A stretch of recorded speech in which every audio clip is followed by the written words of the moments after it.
What is happening, guys? Welcome back to the channel. It's Nuel from Forging Strength. Today we'll be basically diving into the world of body recomposition, so body recomp as many people call it.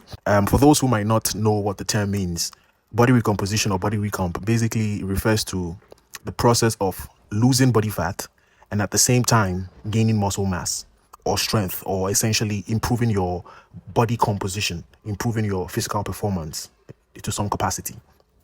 Before I dive into everything, I would like to preface by saying that if you are more on the advanced end, if you're an advanced lifter, okay, if you've gained most of the muscle that you probably can, most of the strength, elite strength levels, body recomposition is probably not the best approach for you. Neither is it going to be something that is going to be easy for you to achieve, because you've put on most of your, maybe 90 to 95% of your muscle mass and strength and all of that. So you're going to be rather fighting to keep your strength and your muscle tissue whilst you are going through this process than somebody who is less advanced or is like a newbie and somebody who just began their training journey and whatnot. So the question here is, how do we go about recomposing the body? How do we carry out an effective body recomposition plan or strategy? Okay. So as I said earlier on, it's a two-step process, losing fat and building muscle. But what you have to understand is that these are two entirely different processes. Okay. They are two varying processes. To lose fat, the most important thing is to put yourself in a calorie deficit. You have to be in a calorie deficit to get the fat off. But on the opposite end, to gain muscle mass or to build muscle tissue, you don't particularly always have to be in a calorie surplus. Building muscle and strength, it's a training adaptation, okay?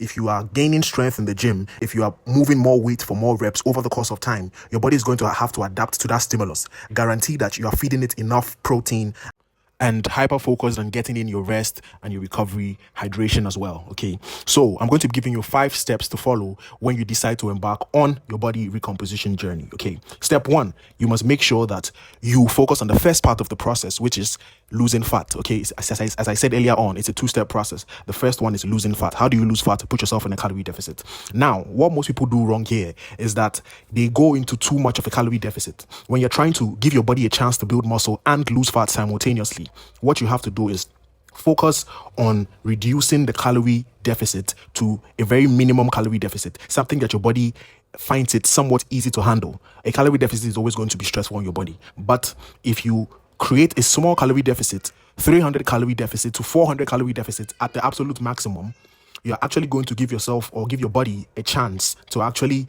be in an environment to actually put on some muscle tissue, as compared to somebody who is in 1,000 calorie deficit and the body is highly catabolic at that point in time. Because if you put yourself in 1,000 calorie deficit, 2,000 calorie deficit by doing tons and tons of cardio and all of that and losing your strength in the gym, you are not going to be putting on any muscle mass. Hell, you are probably going to be losing tons of muscle. So make sure the calorie deficit is small enough to give you a fighting chance to put on lean tissue.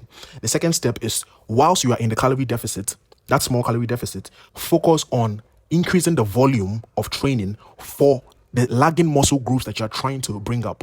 So what you need to do here is you reduce the volume of training on the muscle groups that you consider well developed on your body, and then you increase the volume slightly on the other muscle group that you're trying to bring up, be it your shoulders, your chest, your upper back, or whatnot. You prioritize those whilst eating in the slight calorie deficit and training hard and focusing on progression. The next point I'd like to iterate is that you must focus on hitting your protein intake. You must get sufficient protein. I don't subscribe to the bodybuilder mentality of eating like 1.5 grams per pound of body weight and all of that stuff. The research is clear. 0.8 or even 0.7 grams per pound of body weight is sufficient to keep your muscle mass whilst dieting. And so what you need to do is rather focus your energy on ensuring or tweaking the macronutrients to actually give you enough energy to train and perform in the gym appropriately. So what do I like to give people? I like to tell them to partition their macronutrients as such. About 40 to 45% of their macros should go towards carbohydrates. About 25 to 30% of their macros should go towards protein, and the fats could take the rest. Okay, you must give your body enough carbohydrates to fuel your training performance. When you are embarking on a body recomposition journey, the most important thing is the training stimulus. As I said, if the training stimulus is intact, the adaptation is going to take place, and you're actually going to put yourself in an environment, in an anabolic environment, to gain muscle mass. The next thing I like to tell people to do is to focus on progression in the gym, okay? Week by week, focus on tracking your lifts and ensuring that you're progressing, because that's the only way that you're stimulating the body and letting it know that it should grow. Make sure you have a progression model with regards to your training. For me, for example, I like to focus on reverse pyramid training because, in my opinion, it's pretty dang effective at putting on size and strength very quickly. So try that out. Lastly, you must prioritize sleep. 7 to 8 hours of shut eye, hydration, and you'll be good. If you found this video helpful, don't forget to like, subscribe, turn on post notifications so you get updates when we drop new content. It's Nuel from Forging Strength. Peace.